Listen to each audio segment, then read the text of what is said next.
Alhamdulillah,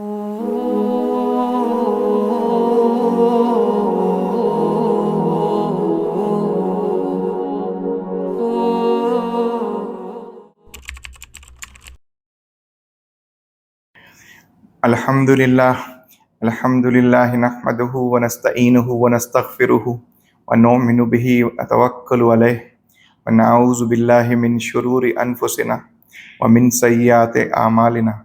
Man yahdihillahu fala mudilla lahu wa man yudlil fala hadiya lahu. Wa nashhadu an la ilaha illallah wahdahu la sharika lahu wa nashhadu anna sayyidana wa maulana Muhammadan abduhu wa rasuluhu. Amma ba'd, a'udhu billahi minash shaitanir rajim. Bismillahir rahmanir rahim.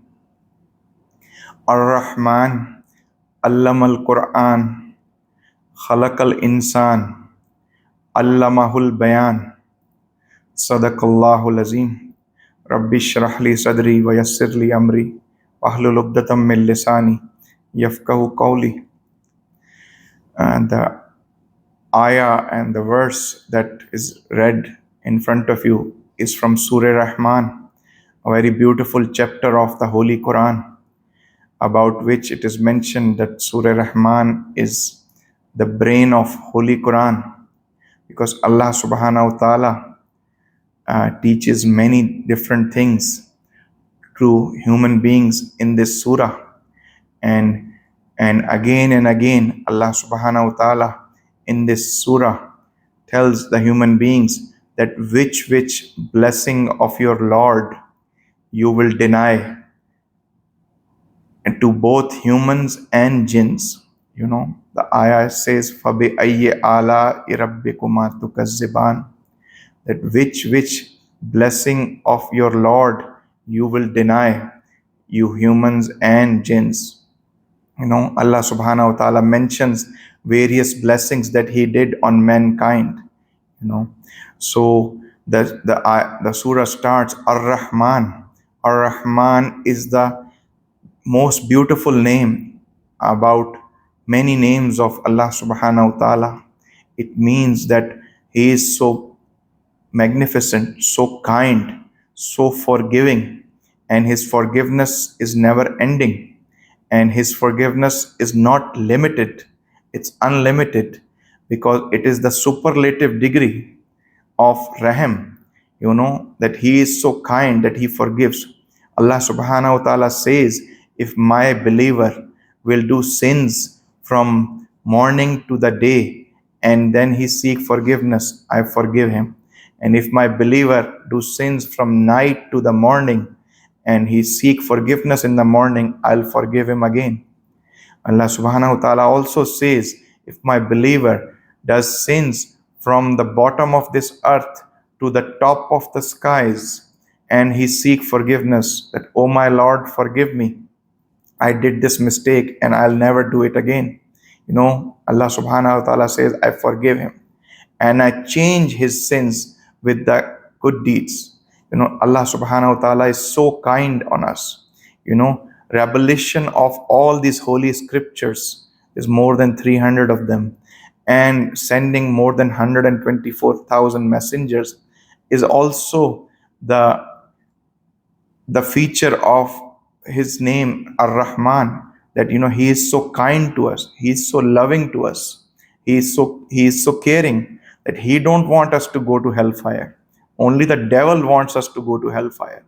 But He is the one who tells us every day, every night, how should we spend that time. The second thing that is mentioned is Allamal Quran, that Allah subhanahu wa ta'ala is the one who taught us Quran. He is the one who has given us the knowledge of Quran. The Quran, that is the revelation that came on Prophet Muhammad, peace be upon him, more than 1400 years ago.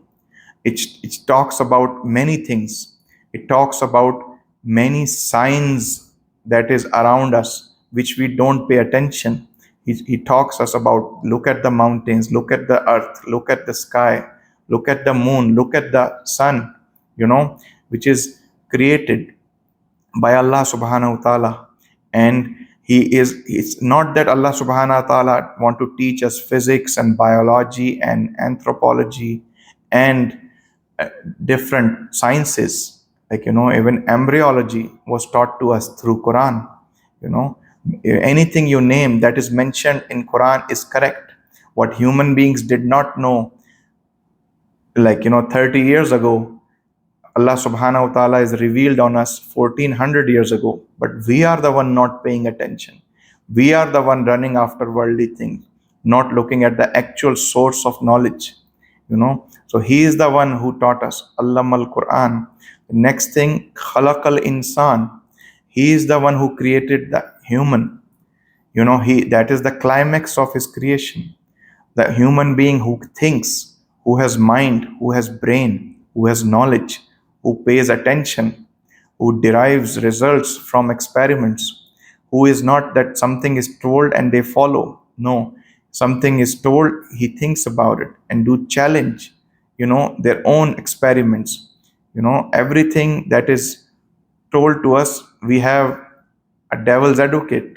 Like, we question ourselves why this is, why this happened, why not this happened, why I am made man, why I am not made woman, why I am made rich, why I am not made poor, why should I die, why can't I live forever?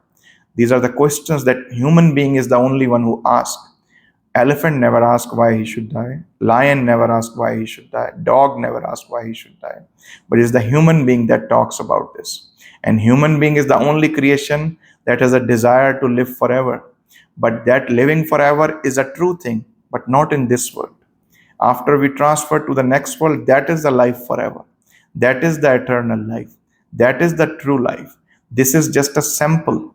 This is just a testing center on this earth, because we are made to test first, then we go according to our result where we're supposed to go. So khalaqal insan. Now Allah mahul bayan. So the top thing that Allah subhanahu wa ta'ala has created in a human being is the power of communication, power of saying things. So it's like he taught us how to speak. He taught us how to communicate with each other, how to transfer knowledge, how to teach, how to give knowledge to others, how to take care of each other. So these are the four top things that are mentioned in the first four verses of Surah Rahman. Ar-Rahman, Allamal Quran, Khalaqal Insan, Allamahul Bayan. So if the human being that has been created by such a nice God, who has given such a nice book, the Holy Quran, and the creation is human being, which was prostrated by angels, which was given all the knowledge, acquired knowledge, and they, that the seed of the mango tree was in the seed, but when you see after few years, the whole big mango tree is there. Where did it come from? Everything was part of that small seed of mango, but you see a big mango tree which can be like so many feet tall. So the knowledge, the seed of the knowledge was inside the human being, but you have to grow it with your own effort.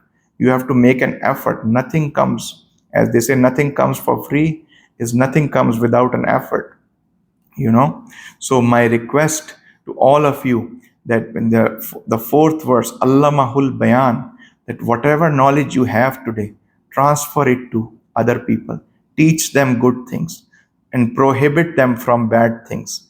This is our responsibility, being a human being, to support the fellow human being, to learn. If we can give them some money, give them money. If we can give them some knowledge, we should give them some knowledge. If you cannot give them anything, at least talk to them with a smile. That is also a worship. God has called it's a sadaqah. If you look at somebody and talk to them with a smile. So if this capacity that is given to the climax of the creation human being is the capacity is to communicate, to teach, to use this tongue to tell people good things, and we are using it to tell people bad things, or we are using this to make our worldly earnings, then it means that, like, if it is, the example is just like there's a cannon. You can shoot the whole building down with it, but you are not using the cannon to shoot the whole building down. You are shooting it to kill a fly or a mosquito.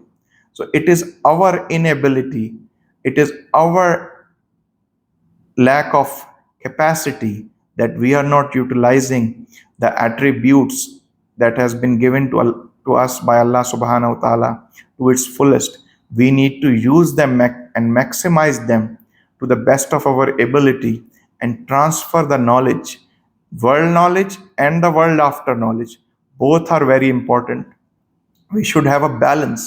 Today the problem is the people who has religious knowledge has no world knowledge, and the people who has the world knowledge has no religious knowledge. And the reason is they both hate each other. There's lack of love, there is lack of respect. We should have an courage to listen to other people. We should have courage to learn from other people. And if we will listen and learn from each other, from our parents, from our grandparents, from our family, we are the one who will be the most beneficial people. وَمَا عَلَيْنَا إِلَّا الْبَلَاغُ الْمُبِينُ. بكت عيني بكت عيني بكت عيني على ذنبي وما لاقيت من كربي، فيا ذلي ويا خجلي إذا ما قال لي ربي أما استحييته تعصيني ولا تخشى من العتب. بكت عيني بكت عيني بكت عيني على ذنبي وما لاقيت من كربي.